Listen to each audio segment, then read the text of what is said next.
Pour la première fois, je vais sortir la boule de cristal et je vais te parler de ce qui va se passer en 2024 dans les ventes aux enchères immobilières judiciaires. Donc, prends le temps de regarder cette vidéo parce que je vais t'expliquer comment tu peux te positionner par rapport aux tendances qu'il va y avoir et surtout reste bien jusqu'à la fin parce que je vais t'exposer mon plan personnel. Salut à toi, ici Jean-Pierre d'Enchères Immo Club, ton expert dans les ventes aux enchères immobilières judiciaires. Tout d'abord, je tenais à remercier à toutes les personnes qui se sont abonnées dernièrement à ma chaîne YouTube et donc je constate que le sujet autour des ventes aux enchères plaît de plus en plus et ça me fait très plaisir. Je vais également en profiter pour dire à certaines personnes qui m'ont envoyé des messages, qui m'ont écrit que j'ai pas malheureusement eu le temps de tous vous lire et vous répondre. Je vais le faire dès que je vais avoir un peu plus de temps. Et aussi, je vais en profiter pour répondre à une question qui revient régulièrement et malheureusement, je peux pas écrire à chaque personne. C'est par rapport à tout ce qui est réduction, code promo, etc. par rapport aux produits que je propose, aux produits payants que je propose, notamment notamment la formation avancée. Malheureusement, je ne fais pas de promotion sur mes produits. Comme certains le savent, moi, j'ai comme philosophie de récompenser les gens qui me suivent depuis le début. Donc, les gens qui me suivent depuis le début ont pu accéder à mes formations à des prix plus bas. Maintenant, effectivement, le prix est maintenant élevé. Mais tout simplement, je ne peux pas me permettre de faire des réductions et faire du volume parce que non seulement ça, moi de mon côté il faut que j'assure derrière le suivi par rapport aux formations et je dois livrer quelque chose de qualité quand même et donc c'est pour ça que je ne ferai jamais de promotion par rapport à mes produits.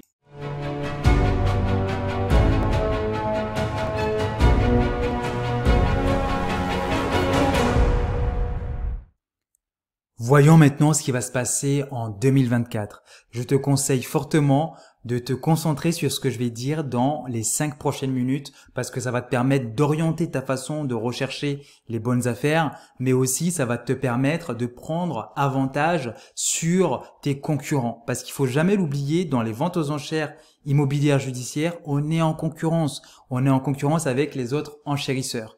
Donc, si tu connais déjà certaines astuces, donc ça, c'est des choses que je partage à travers mes vidéos YouTube, mais également de manière plus avancée, plus poussée dans les formations avancées. Mais il y a également les tendances que tu peux surfer en fonction de ton secteur et en fonction de la situation économique. Et c'est ce que je vais parler dans cette vidéo. Donc, pour moi, la tendance qui va se poursuivre en 2024, c'est les bonnes affaires dans les ventes aux enchères. On l'a vu dernièrement dans mes dernières vidéos. On peut aller chercher du moins 45%, du moins 50%, du moins 60% sur certains biens immobiliers. Moi, je pense que ça va se poursuivre et surtout, ça va se poursuivre sur le premier semestre. Je pense que jusqu'au mois de juin, on va continuer à avoir des bonnes affaires. Au deuxième semestre, ça risque de changer pour 3 raisons. Premièrement, je pense qu'il va y avoir une baisse des taux. C'est pas moi qui le pense, c'est la plupart des économistes qui pensent qu'il va y avoir une baisse des taux, la baisse du taux directeur, qui va avoir un impact sur les taux des prêts immobiliers. Donc là, actuellement, les gens empruntent à un certain taux. Avec la baisse du taux directeur, les gens ils vont pouvoir emprunter à un taux beaucoup plus faible. Donc ça risque de relancer la capacité des gens à aller contracter des prêts. Et après, il va y avoir l'assouplissement des règles du HCSF. Donc, je ne sais pas si vous avez suivi, mais dernièrement, le HCSF, ça veut dire c'est le Haut Conseil de stabilité financière. Ils ont assoupli leurs règles. Donc notamment sur l'étendue en fait du prêt que tu peux faire. Avant c'était sur 25 ans, mais si tu fais des travaux, tu peux aller jusqu'à 27 ans.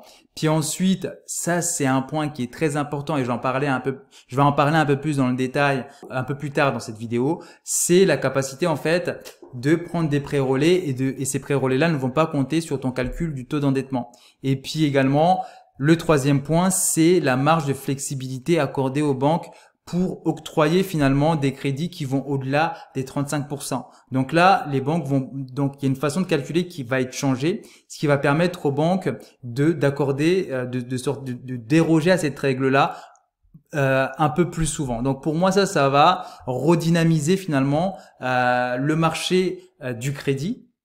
c'est sûr, ça va pas se passer dès maintenant, mais ça va prendre un peu plus de temps et les banques parce que les banques aussi doivent faire de l'argent. Donc, si elles prêtent pas, si elles font pas de prêts immobiliers, elles font pas d'argent. Et donc, combiner à la fois la baisse des taux plus l'assouplissement des règles du HTSF, ça va faciliter finalement l'obtention des prêts. Aussi, l'autre point par rapport aux ventes aux enchères, j'ai constaté dernièrement, parce que je continue à discuter avec des gens autour de moi, mais également les personnes qui suivent la formation avancée, c'est que les gens, maintenant, quand ils vont voir une banque pour demander un prêt immobilier, ils disent qu'ils veulent acheter dans les ventes aux enchères. Bah, souvent, les banques connaissent déjà ce processus d'achat. Donc, il y a même plus de surprise quand tu viens dans une banque, en tout cas en région parisienne, parce que c'est là où j'ai le plus de retours, où en fait la personne ne connaît pas du tout ce que c'est que les ventes aux enchères. Il y a de plus en plus de personnes qui savent ce que c'est, de plus en plus de conseillers qui comprennent ce que c'est que les ventes aux enchères et sont totalement à l'aise d'accorder des prêts. Donc ça veut dire que bah ça va permettre aux gens d'aller faire des prêts et donc probablement au deuxième semestre il y aura moins de bonnes affaires qu'au premier semestre. Puis aussi l'autre point, donc ça c'est vraiment sur toute l'année 2024. On pourra continuer à faire d'excellentes affaires sur des biens avec des DPE G, F et E. Parce que la plupart des gens, en fait, puis là, les gens les gens ne comprennent pas que c'est des opportunités d'acheter ce type de biens. Parce que même s'il y a un risque que les travaux vont être coûteux, mais tout risque est gérable. Et ça, c'est ce que j'explique. Je m'attache à expliquer que acheter dans les ventes aux enchères, c'est risqué. Mais il faut faire ce qu'on appelle une gestion de risque. Tu as un risque, en face, il faut le diminuer, il faut le traiter, il faut le transférer, mais le risque, ça se gère. Donc, typiquement, pour ces biens avec des mauvais DPE, donc ce qu'on appelle des passoires thermiques, maintenant, tu n'as même plus besoin de te prendre la tête à faire les travaux toi-même. Tu as des entreprises qui sont spécialisées là-dedans, tu achètes ton bien, tu vas voir l'entreprise, tu dis voilà, moi je sais pas, j'ai un DPE F, j'aimerais remonter mon DPE. Faites l'estimation, gérez les travaux, allez chercher des aides pour moi parce que maintenant il y a l'État propose des aides pour faire ce type de travaux et tu vas voir si t'as bien géré tes risques, tu peux très bien t'en sortir. Donc pour moi, on va continuer à faire des bonnes affaires. Les gens malins, intelligents vont continuer à faire des bonnes affaires sur des biens avec des DPE, des mauvais DPE. Et donc, ces personnes-là, en plus, ne vont pas avoir à se fatiguer à aller faire les travaux eux-mêmes. Ils vont pouvoir s'appuyer sur de plus en plus d'entreprises qui se spécialisent là-dedans. Deuxième tendance, c'est l'augmentation. Pourquoi je mets plusieurs plus là-dessus, c'est que ça va vraiment exploser. C'est qu'en fait, les procédures d'expulsion vont exploser quand on achète un bien dans les ventes aux enchères. Je m'explique. Quand tu achètes un bien dans les ventes aux enchères, la plupart du temps, surtout si tu veux faire des bonnes affaires, le bien est occupé. Il est souvent occupé par le propriétaire. Avant, ce qui se passait, c'est que tu pouvais négocier avec le propriétaire. Tu négocies avec lui, tu l'aides à déménager, ou même la plupart des gens font, c'est ce qu'on appelle du cash for key. Ça veut dire que tu donnes de l'argent et lui il te remet les clés. Donc ça variait entre un mois jusqu'à 3 mois de loyer que tu donnais à la personne. Maintenant, ça va changer. Je pense que de plus en plus, quand on va acheter dans les ventes aux enchères, et c'est quelque chose que moi j'ai toujours prôné à travers mes vidéos et mes formations, c'est que il faut maîtriser la procédure d'expulsion. Parce que maintenant, avec ce qui se passe, notamment avec les conditions économiques, donc probablement qu'on va rentrer dans une récession, que les gens vont perdre leur emploi, mais aussi avec la crise du logement, quelqu'un qui se fait expulser ne va pas partir aussi facilement. Il faut plus être naïf, il faut plus croire certaines personnes qui vous disent oui, il y a toujours moyen de négocier quand tu achètes aux enchères. Partez du principe quand vous achetez que vous allez recourir à une procédure d'expulsion. Et il est très important de la maîtriser. Et c'est pour ça qu'en fait, la plupart des gens, quand ils se lancent dans les ventes aux enchères, ils sont souvent surpris de voir que finalement, la personne ne veut pas quitter. C'est normal que la personne ne veut pas quitter parce que elle va perdre son logement. Elle sait que derrière, elle a fait toutes les démarches pour trouver un logement, elle n'arrive pas à trouver. Donc, elle va pas se retrouver à la rue. Donc, elle va s'accrocher à son logement jusqu'au dernier moment.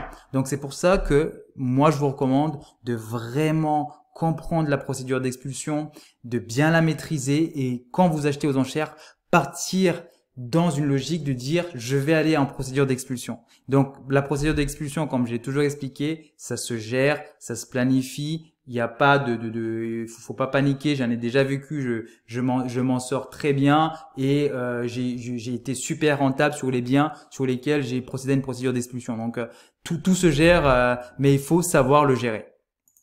Ensuite, l'autre tendance, c'est l'association pour acheter. Ce que j'attends par là, c'est que malheureusement en ce moment, c'est très difficile pour certaines personnes pour avoir des prêts immobiliers. Les banques vont demander des apports conséquents, ils vont tout simplement vous refuser des prêts. Et maintenant, il est temps que les gens comprennent qu'il va falloir s'associer pour acheter. Et ça, les gens le comprennent de plus en plus. Donc, ce que j'attends par là, c'est que il y a des gens qui savent très bien acheter des biens immobiliers aux enchères, mais n'ont pas les sous. Donc, ces gens-là, à chaque fois, je leur recommande d'aller voir. Et ça fait plusieurs années que je le dis. Les gens commencent à réaliser maintenant que l'association, c'est finalement une solution qui est viable. Mais en fait, je l'ai toujours répété, je l'ai toujours dit, si vous avez la compétence, si vous avez suivi mes vidéos, mes formations ou d'autres vidéos, d'autres formations et que vous avez la compétence pour acheter un bien immobilier aux enchères, c'est-à-dire un bien en dessous avec des décos de 40% en dessous des prix du marché, ça va intéresser beaucoup de gens. Il y a des gens qui ont de l'argent mais qui n'ont pas le temps. Et puis moi je le vois, j'ai des gens notamment je le répète souvent dans la formation, des gens qui ont la capacité d'emprunt, c'est-à-dire que la banque a dit oui, on va vous suivre, on va vous donner une enveloppe conséquente pour aller acheter dans les ventes aux enchères, mais ces gens-là sont très pris. Ils n'ont pas le temps de le faire, donc ils vont acheter un bien tous les ans alors qu'ils peuvent enchaîner les biens, mais ils n'ont pas le temps parce que pour aller acheter un bien dans les ventes aux enchères, il faut aller visiter. Et c'est souvent en semaine, il faut avoir le temps d'analyser les dossiers, etc. Alors que ces gens-là, ils ont juste besoin de quelqu'un qui leur offre un service, qui dit écoute, moi j'ai le temps, j'ai la compétence, et donc juste on s'associe et moi tu me donnes un pourcentage et puis moi de mon côté je vais aller te chercher le bien. Je vais te donner un exemple concret. Moi, j'ai acheté des appartements aux enchères que je n'ai jamais visités, que je n'ai jamais vus. Je me suis associé avec quelqu'un qui, lui, avait du temps pour aller visiter ces appartements pour moi. La personne a tout géré pour moi, mais la personne, pourquoi j'ai choisi cette personne-là? Parce que je la connais. Je la connais et c'est parce que je l'ai formée. Donc, je sais exactement ce qu'elle va faire et je suis confortable par rapport à ça. Donc, pour moi, l'association, c'est vraiment, si vous avez développé cette compétence d'acheter dans les ventes aux enchères, n'oubliez pas que vous avez une compétence qui est extrêmement rare. Vous pouvez vendre cette compétence à quelqu'un d'autre. Ensuite, l'autre tendance, c'est la location longue durée. Pareil, ça c'est quelque chose que j'ai toujours répété en disant attention, les gens qui achètent des biens immobiliers en prenant comme calcul des rendements de biens à courte durée, c'est très risqué parce que le jour où ça change, la réglementation change et vous avez moins de succès dans votre Airbnb, attention, ça va être difficile de le remettre dans la location longue durée. Donc à chaque fois, je recommande c'est toujours de faire vos calculs sur une location longue durée nue. Donc là, moi, ce que je constate, c'est que la location longue durée, honnêtement, en 2024, ça va exploser. Parce qu'il y a une crise du logement, les gens ne savent plus se loger. En région parisienne, c'est de la folie. C'est-à-dire que il y a une offre pour louer un logement, c'est des dizaines et des dizaines de contacts que vous recevez. Je vois passer des prix de loyer pour des T2. C'est affolant. Donc, quelqu'un qui achète actuellement dans les ventes aux enchères et qui met en location, il peut avoir d'excellentes rentabilités, sachant qu'après il va pouvoir renégocier son taux quand les taux vont baisser. Là, il va exploser sa rentabilité sur ce type de bien. Et aussi, malheureusement, les Airbnb, il y a de plus en plus de villes qui réglementent la location courte durée. J'ai un ami par exemple qui a une agence en fait de gestion de Airbnb. Il est en train de vendre son agence. Parce qu'il dit que c'est compliqué parce que les villes regardent de plus en plus les gens qui mettent en location courte durée. Il y a de plus en plus de concurrence. C'est plus aussi rentable qu'avant. Donc attention. Donc c'est pour ça que moi je vais privilégier et je vais recommander aux gens pour 2024 d'aller sur de la location longue durée. Ensuite, là j'ai mis un petit plus. C'est l'ingénierie financière. Donc c'est un mot qui sonne un peu barbare, mais derrière ça, ce que je vais dire par là, c'est tout simplement qu'il faut trouver des façons alternatives de financer ces biens dans les ventes aux enchères. Pareil, j'en ai déjà parlé sur cette chaîne. Ça va être par exemple utiliser les pré-relais. Là, on l'a vu tout à l'heure que maintenant les pré-relais ne sont plus, on va plus les prendre en compte dans le calcul de la capacité d'endettement. Comment tu peux utiliser ton pré-relais? C'est de l'utiliser comme apport pour aller acheter ton bien dans les ventes aux enchères. Donc, au lieu d'attendre 1 an, 2 ans pour constituer ton apport, tu prends un pré-relais, tu prends un raccourci, tu prends un pré-relais que tu utilises comme apport pour aller demander un prêt auprès de la banque, sachant qu'elle va pas le compter dans ton taux d'endettement. Donc ça, voilà, c'est un petit cadeau que je vous donne. Mais par contre, attention, là, c'est ce que vous faites, c'est vous prenez du levier en fait. Vous prenez beaucoup de levier. Il faut maîtriser le levier que vous prenez parce que si votre investissement immobilier se passe mal, non seulement vous êtes endetté auprès de la banque, mais aussi vous devez rembourser votre pré-relais. Donc, faites très attention. Mais il y a aussi d'autres façons de faire. Vous pouvez mettre en collatéral votre assurance vie pour pouvoir en fait sortir cet argent-là pour acheter aux enchères. Vous pouvez derrière utiliser des prêts étudiants. Voilà. En fait, c'est faire travailler son cerveau pour aller chercher de l'argent pour financer son acquisition à travers les ventes aux enchères. Maintenant, je vais conclure par rapport à mon plan personnel. En fait, mon plan ne va pas beaucoup évoluer. Comme je vous l'ai dit, en 2023, je n'ai pas acheté aux enchères parce que moi, comme je l'ai dit, moi, je veux vraiment acheter quelque chose qui me plaît, bien situé à un prix extrêmement intéressant. Donc, 2023, j'aurais pu acheter, mais j'ai pas vu ce bien-là que je cherche. 2024, j'espère que je vais le trouver. Peut-être que je vais le regretter parce que je suis peut-être trop gourmand, effectivement. Mais je vais continuer avec mon plan. Je vais je vais me fixer sur mon plan d'acheter un bien avec une forte décote. Et donc moi, pour 2024, je souhaite acheter via les ventes aux enchères. Et aussi, je suis en train de travailler sur une nouvelle façon d'accompagner les personnes qui veulent acheter. Comme je vous l'ai dit, il y a beaucoup de gens qui ont les moyens d'acheter dans les ventes aux enchères, mais n'ont pas le temps. Donc moi, je vais essayer de résoudre ce problème-là. C'est-à-dire que l'idée, ça va être de proposer un service où les gens ont la capacité financière d'acheter mais n'ont pas le temps. Nous, on va venir les aider. Bien évidemment, je ne serai pas tout seul. Je vais m'appuyer sur un réseau de personnes pour proposer ce service-là. Ce réseau de personnes, c'est des gens que nous-mêmes, on va sélectionner. C'est des gens qu'on a formés nous-mêmes, à qui on a confiance, qui pourront nous aider à proposer ce type de service. Bien évidemment, c'est un sujet comme ça, en parlant, qui ne semble pas complexe, mais c'est extrêmement complexe niveau juridique, etc. Comment monter tout ça, c'est très très compliqué. Donc c'est une idée qu'on est en train de travailler. Est-ce que ça va aboutir? Vous le verrez bien dans les prochains mois. Mais en tout cas, ça va être ça le projet pour 2024. Si tu as aimé cette vidéo, like, partage. Et surtout, n'oublie pas de t'abonner.